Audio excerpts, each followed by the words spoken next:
Good morning students. बेटा आज हमारा जो थर्ड यूनिट का फर्स्ट चैप्टर चल रहा है उसी को हम आगे कंटिन्यू करते हैं। आज का जो हमारा टॉपिक है वो है magnetic field due to a straight conductor carrying current. Topic डालें। जहां पर भी मैग्नेटिक फील्ड की बात होगी मैं उसकी शॉर्ट फॉर्म यानी उसका सिंबल लिख दूंगा। Magnetic field due to a straight current carrying conductor.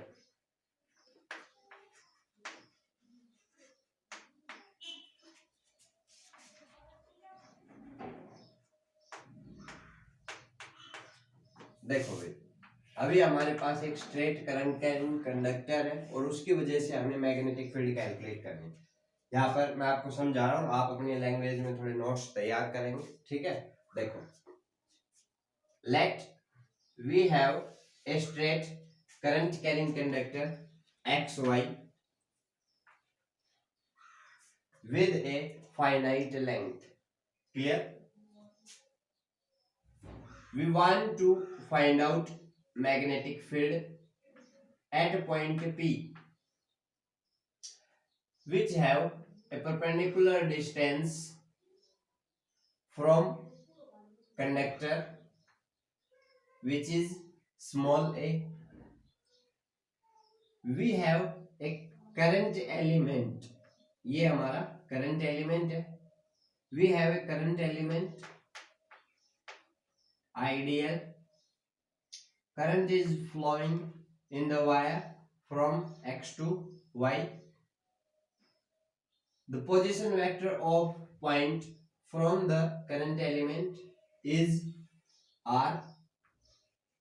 The angle between current and position vector is theta. Let's we denote the points. ये हमारा जो पॉइंट है ये है Q, ये हमारा पॉइंट है T। क्लियर? अब ये जो हमारा पॉइंट है P, यहां से ये जो एंगल है इस एंगल को मैं डिनोट करता हूं फाई। एंड ये जो हमारे एंड्स है X और Y, ये जो P पॉइंट है एंड्स के साथ एंगल बना रहा है, ये हमारा एंगल जो है ये है फाई 2। और ये जो x के साथ जो एंगल बन रहा है ये है हमारा फाई 1। यहां से आप देख सकते हैं ये जो कंप्लीट एंगल है, ठीक है, ये कंप्लीट एंगल ये है हमारा फाई 1। क्लियर? अब हमें क्या करना है, इस कंप्लीट वायर की वजह से इस पी पॉइंट पर जो मैग्नेटिक फील्ड होगी उसे कैलकुलेट करना है। अभी आपने बायोट-सावर्ट्स लॉ पढ़ा, तो using Biot Savart's law, BS law के अकॉर्डिंग क्या है हमारे पास भाई, ये जो पी पॉइंट है यहाँ पर जो मैग्नेटिक फील्ड होगी डीबी वो क्या होगी, is equals to mu naught upon 4 pi I D L sine theta upon R square. Clear? अब यहाँ पर जो हम लिमिट्स पुट कर सकते हैं वो एंगल की टर्म में कैलकुलेट कर सकते हैं। यानी यहाँ से आप देख सकते हैं कि बेटा ये जो डीबी जो मैग्नेटिक फील्ड है ये छोटे से करंट एलिमेंट की वजह से है। हमें क्या करना है, कंप्लीट कंडक्टर की वजह से मैग्नेटिक फील्ड कैलकुलेट करनी है। तो हम क्या लेकर चलते हैं कि जो लिमिट्स होंगी वो हमें फाई यानी एंगल की टर्म में लेकर चलनी होगी। तो हम जो हमारी यूनिट्स है इनको चेंज कर लेते हैं। देखो, अभी हमारे पास हमें किस किस चीज की जरूरत पड़ेगी, यहां से अगर हम कैलकुलेट करें तो देख सकते हैं कि भाई ये जो पी क्यू टी ये एक राइट एंगल ट्राइंगल है। In triangle P Q T theta plus phi 90 degree होगा क्योंकि एंगल टी 90 डिग्री है। यानी कि यहां से मैं कह सकता हूं कि थीटा क्या होगा 90 माइनस फाई। यानी यहां से हम कह सकते हैं कि जो साइन थीटा है, साइन थीटा को हम क्या लिखेंगे, साइन 90 माइनस फाई। यानी यहां से हम पुट कर सकते हैं sine theta is equals to sine 90 minus phi is equals to cos phi. तो फर्स्ट जो हमारे पास कंडीशन है वो आप साइन थीटा की जगह यूज करेंगे cos फाई। क्लियर। सेकंड, यहां से मैं cos फाई को कैलकुलेट करता हूं, तो cos फाई हमारे पास आएगा a बाई आर, और ये जो हमारे पास लेंथ है टी क्यू, इस लेंथ को हम लेकर चल रहे हैं स्मॉल एल। क्लियर। ये जो हमारी लेंथ है ये है स्मॉल एल। क्लियर। अब यहां से cos फाई आया हमारे पास, cos फाई is equals to a by R, then यहां से हम r को लिख सकते हैं a अपॉन cos फाई, यानी हम कह सकते हैं कि r is equals to a secant phi. ये हमारी दूसरी वैल्यू है जो कि हमें यहाँ यूज करनी है। क्लियर। अब हमें जरूरत पड़ेगी किसकी, dl की। अब dl के लिए हम क्या करते हैं, यहां से tan फाई कैलकुलेट करते हैं। tan फाई क्या होगा, tan phi is equals to l upon a, यानी यहां से हम कह सकते हैं कि l is equals to a tan phi. अब मैं अगर इसका डिफरेंशिएशन करूं, क्लियर, तो जैसे आप भाई tan phi is equals to l by a, then l is equals to a tan phi, then dl is equals to a, differentiation किया मैंने इसका, l का dl, a कांस्टेंट है, tan फाई का सीकेंट स्क्वायर फाई और phi का d phi. Clear. ये हमारी थर्ड वैल्यू है जो कि हमें यूज करनी है। अब जो भी आपके पास वैल्यूज आई है साइन थीटा की, आर की और डीएल की, ये आप इस जो हमारी फर्स्ट इक्वेशन है इसमें पुट कर दीजिए। जैसे आप पुट करेंगे हमारे पास क्या होगा, dB is equals to mu naught upon 4 pi I sine theta की जगह cos फाई, dl की जगह a secant square phi d phi divided by R square, R की value I a upon cos phi, यानी a secant phi, R square क्या होगा a square secant square phi. यहां से आप देख सकते हैं सीकेंट स्क्वायर फाई से सीकेंट स्क्वायर फाई, एक a से स्क्वायर कैंसिल, यानी कि आपके पास जो मैग्नेटिक फील्ड है वो क्या I, mu naught upon 4 pi I by a cos phi into D phi. अब देखो बेटा, ये जो मैग्नेटिक फील्ड हमारे पास आई है ये एक छोटे से एलिमेंट के कारण आई है, इस छोटे से करंट एलिमेंट से आई है। हमें क्या करना है, इस कंप्लीट कंडक्टर की वजह से मैग्नेटिक फील्ड कैलकुलेट करनी है। तो हम क्या करते हैं, जो टोटल मैग्नेटिक फील्ड होगी B, उसको हम इंटीग्रेशन करेंगे कहां से कहां तक। अब देखो हमें इंटीग्रेशन करना है फाई की टर्म में, तो हम क्या करेंगे, लिमिट्स पुट करेंगे -φ1, एंगल नीचे है, -φ1 से φ2। अगर हम φ1 से φ2 लिमिट पुट करते हैं तो ये जो कंप्लीट एंगल कवर हो जाएगा, यानी ये जो हमारी पूरी जो वायर है ये कवर हो जाएगी, इसकी वजह से हमारे पास मैग्नेटिक फील्ड कैलकुलेट हो जाएगी। तो अब वैल्यूज डालते हैं dp, यानी कि यहां से हमारे पास आया कि b इज इक्वल्स टू, एक स्टेप और यही लिख लेते हैं, -φ1 to φ2 mu naught upon 4 pi I by a cos phi into D phi. यहां से आप देख सकते हैं कि mu naught upon 4 pi I by a constant quantity हमने बाहर ले लिया, इंटीग्रेशन किया cos फाई का इंटीग्रेशन sin फाई, और लिमिट पुट करेंगे हम -φ1 to φ2। यहां से जो मैग्नेटिक फील्ड है mu naught I upon 4 pi a, अभी लिमिट्स पुट कीजिए, आपको पता upper limit minus lower limit, then sine φ2 minus sine minus φ1। अभी आपको पता है कि साइन माइनस थीटा को हम लिख सकते हैं माइनस साइन थीटा। अब ये क्वांटिटी, ये जो आपकी ट्रिग्नोमेट्रिक इक्वेशन है इसको यहाँ अप्लाई कीजिए, तो मैग्नेटिक फील्ड हमारे पास होगी mu naught I upon 4 pi a। देखो साइन -φ1 को हम माइनस साइन φ1 लिखेंगे, माइनस और ये माइनस प्लस हो जाएगा, यानी इसको हम लिख सकते हैं कि साइन φ1 प्लस साइन φ2। ये हमारे पास मैग्नेटिक फील्ड होगी अगर हमारे पास एक स्ट्रेट कंडक्टर है जिसकी लेंथ है कोई भी फाइनाइट लेंथ है। क्लियर? ओके, अब इसके बाद हमारे पास आते हैं इसके स्पेशल केस। स्पेशल केस के अंदर हम लेकर चलते हैं फर्स्ट केस,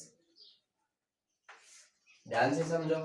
फर्स्ट केस के अंदर हमारे पास क्या है कि अगर ये जो हमारा कंडक्टर है, ये जो कंडक्टर है इसके लिए ये जो हमने पॉइंट लिया, फर्स्ट तो कंडीशन हम ये लेकर चल रहे हैं कि conductor of infinite length, A current carrying conductor of infinite length, ध्यान दे इस बात पर। क्लियर? जो हमारा कंडक्टर है वो इनफाइनाइट लेंथ का है और जो हमारा पॉइंट है P वो उस कंडक्टर के पास रखा हुआ है, उसके मिड पॉइंट के पास रखा हुआ है। क्लियर? यानी कि ये कंडीशन है हमारे पास। तो इस कंडीशन में जो φ1 और φ2 होंगे दोनों ही क्या हो जाएंगे, 90 हो जाएंगे। अब दोनों को अगर मैं यहाँ पर 90 पुट करता हूँ, then sin 90 plus sin 90 1 plus 1 यानी कि 2, तो हमारे पास आएगा जो मैग्नेटिक फील्ड होगी वो होगी mu naught upon 4 pi I by A into 2। अब 2 से ये कैंसिल, यानी कि जो मैग्नेटिक फील्ड आई वो क्या आ गई, म्यू नॉट आई अपॉन 2 पाई ए। अगर आपके पास एक इनफाइनाइट कंडक्टर है, क्लियर, जिसकी वजह से आप मैग्नेटिक फील्ड कैलकुलेट कर रहे हैं, तो हमारे पास मैग्नेटिक फील्ड होगी म्यू नॉट आई अपॉन 2 पाई ए। अभी इसका दूसरा केस है कि अगर हमारा जो कंडक्टर है उसकी वो इनफाइनाइट लेंथ का ही है, लेकिन हमारा जो पॉइंट P है इस बार वो मिड पॉइंट के पास नहीं रखा हुआ, वो किसी एक एंड के पास रखा हुआ है। अगर किसी एक एंड के पास रखा हुआ है तो φ1 और φ2 में से एक एंगल 90 डिग्री होगा और दूसरा एंगल 0 डिग्री होगा। If P lies near one end of conductor, अगर एक एंड के पास, अगर फॉर एग्जांपल मैं यहां पर लेकर चलूं कि y एंड के पास, y एंड के पास है, तो φ1 क्या हो जाएगा हमारा, 0 हो जाएगा। देखो अभी ये पॉइंट P कहां पर है, यहाँ पर है, तो और इनफाइनाइट लेंथ है, तो ये जो एंगल होगा φ1 ये हमारा 0 होगा। तो इस केस में φ1 90 होगा, φ1 90 हो गया और φ2 0। तो अगर इसको आप पुट करेंगे तो साइन 90 1, यानी कि जो मैग्नेटिक फील्ड और साइन 0 0, इसको हम लेफ्ट कर देंगे, यानी कि मैग्नेटिक फील्ड हमारे पास I mu naught upon 4 pi I by A. इसी का थर्ड केस आता है हमारे पास कि अगर हमारी जो कंडक्टर है उसकी जो लेंथ है, कंडक्टर की जो लेंथ है वो फाइनाइट है, मान लिया L लेंथ है कंडक्टर की। क्लियर? और जो हमारा पॉइंट है P, वो P lies on perpendicular bisector. Clear? जो हमारा P पॉइंट है वो परपेंडिकुलर बाइसेक्टर पर लाइज कर रहा है, और जो परपेंडिकुलर डिस्टेंस है मिड पॉइंट से वो है हमारे पास A। A is perpendicular distance from midpoint to P। Clear? अभी मैं इसको रफ कर रहा हूं और इस केस को हम यहां पर करने वाले हैं। देखो इसको आप नोट करो। अभी ये जो हमारा केस है इसके लिए ये हमारी फाइनाइट लेंथ का कंडक्टर है XY, ये इसका मिड पॉइंट है, मिड पॉइंट से A डिस्टेंस पर एक पॉइंट है P, इस P पॉइंट पर हमें मैग्नेटिक फील्ड कैलकुलेट करनी है। ठीक है? अब ये कंप्लीट डिस्टेंस जो एक्स वाई है वो हमारे पास एल है, तो ये डिस्टेंस भी l/2 होगी, ये डिस्टेंस भी l/2 होगी। क्लियर। अब वो जो हमारे पास इक्वेशन थी उसके अंदर हमें पुट करना है, तो उस इक्वेशन के अंदर अगर हम पुट करें तो साइन फाई की वैल्यू क्या होगी, यहां से हम साइन फाई कैलकुलेट करते हैं, ये हमारा एंगल फाई है, तो यहां से साइन फाई होगा l/2 डिवाइडेड बाई ये डिस्टेंस हमारे पास r divided by r, l/2 divided, यहां से हम r को क्या पुट कर सकते हैं, a² प्लस l/2 का होल स्क्वायर और कंप्लीट का अंडर द रूट, यानी कि यहां से हम लिखेंगे l/2 डिवाइडेड बाई, अगर हम एलसीएम लेते हैं तो l²/4 होगा, यानी 4a² प्लस l² और डिवाइडेड बाई 4 जो एलसीएम में था जो कि ऊपर जाएगा और अंडर रूट के अंदर है तो बाहर आएगा तो 2 होगा, और 2 से ये 2 कैंसिल हो जाएगा। क्लियर। अब यहां से ये हमारे पास आई साइन फाई की वैल्यू, अब ये जो साइन फाई की वैल्यू है ये आप उसमें पुट कर दीजिए, तो क्या होगा, मैग्नेटिक फील्ड हमारे पास आएगी μ0/4π, अगर हमारा कंडक्टर फाइनाइट लेंथ का है उसके लिए μ0/4π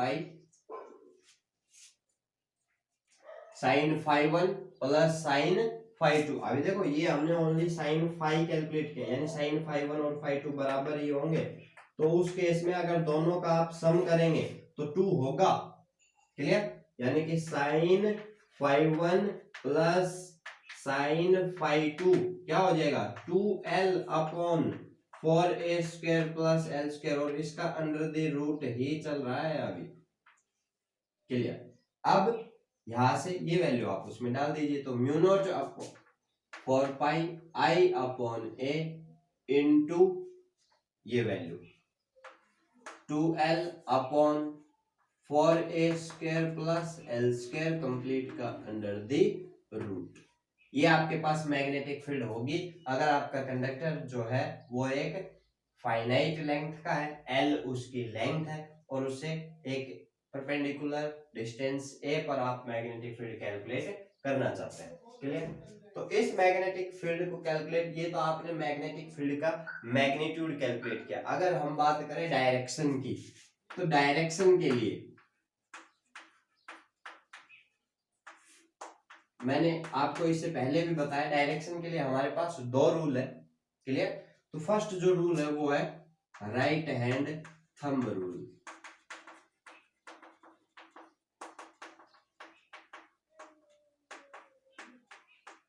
जो राइट हैंड थंब रूल है उसके अकॉर्डिंग क्या है कि अगर ये जो पॉइंट P है, राइट हैंड थंब रूल ये कहता है कि अगर ये हमारा कंडक्टर जो है इसके अंदर करंट की जो डायरेक्शन है वो अगर हम थंब से रिप्रेजेंट करें तो कर्वेचर ऑफ फिंगर है वो रिप्रेजेंट करेंगे डायरेक्शन ऑफ मैग्नेटिक फील्ड को। तो यहां से आप देख सकते हैं कि जो हमारा P पॉइंट है वो यहाँ है और करंट की डायरेक्शन इस तरीके से है। Thumb represent the direction of current and curvature of finger represent the direction of magnetic field. तो ये जो P पॉइंट है यहाँ पर जो मैग्नेटिक फील्ड होगी वो डाउनवर्ड डायरेक्शन में होगी। क्लियर। तो इस कंडक्टर की वजह से जितने भी आप करंट एलिमेंट लेंगे सबकी वजह से जो मैग्नेटिक फील्ड होगी वो डाउनवर्ड डायरेक्शन में ही होगी, तो सिंपली उसका सम हो जाएगा। क्लियर। दूसरा हमारे पास एक और रूल होता है जो जिसको आप स्क्रू रूल भी बोलते हैं।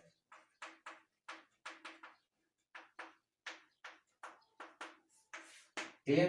अब ये एक तरीके से हम ये भी ले सकते हैं कि अगर ये हमारे पास कंडक्टर है तो जो मैग्नेटिक फील्ड है वो इस तरीके से होगी। क्लियर। कंसेंट्रिक सर्कल के रूप में मैग्नेटिक फील्ड होंगी और इस पॉइंट पर मैग्नेटिक फील्ड की डायरेक्शन डाउनवर्ड, इस पॉइंट पर मैग्नेटिक फील्ड की डायरेक्शन आउटवर्ड। क्लियर। अब ये हमारे कंसेंट्रिक सर्कल है और इन सर्कल का जो सेंटर है वो कहां पर है, इस करंट कैरिंग कंडक्टर के ऊपर है। ठीक है। और एक चीज और आपको पता चलेगी कि जो मैग्नेटिक फील्ड है अगर हम यहाँ से देखें तो मैग्नेटिक फील्ड जो है वो डायरेक्टली प्रोपोर्शनल है करंट के। करंट जितना ज्यादा फ्लो होगा मैग्नेटिक फील्ड उतनी ज्यादा होगी, लेकिन it is inversely proportional to distance from the current carrying conductor. यहाँ पर जितनी मैग्नेटिक फील्ड होगी B1 और यहाँ जितनी मैग्नेटिक फील्ड होगी B2, तो यहाँ से आप सिंपली कह सकते हैं कि B1 is greater than B2। क्यों? क्योंकि करंट तो सेम फ्लो हो रहा है, कांस्टेंट करंट फ्लो हो रहा है, लेकिन ये जो डिस्टेंस है A, ये क्या हो गई, इसके केस में ज्यादा हो गई। ठीक है, तो इसके इनवर्सली प्रोपोर्शनल है हमारी मैग्नेटिक फील्ड। क्लियर? इसके बाद इसी के अंदर एक छोटा सा टॉपिक और आता है कि magnetic field at A centre of a circular wire या सर्कुलर रिंग। देखो भाई,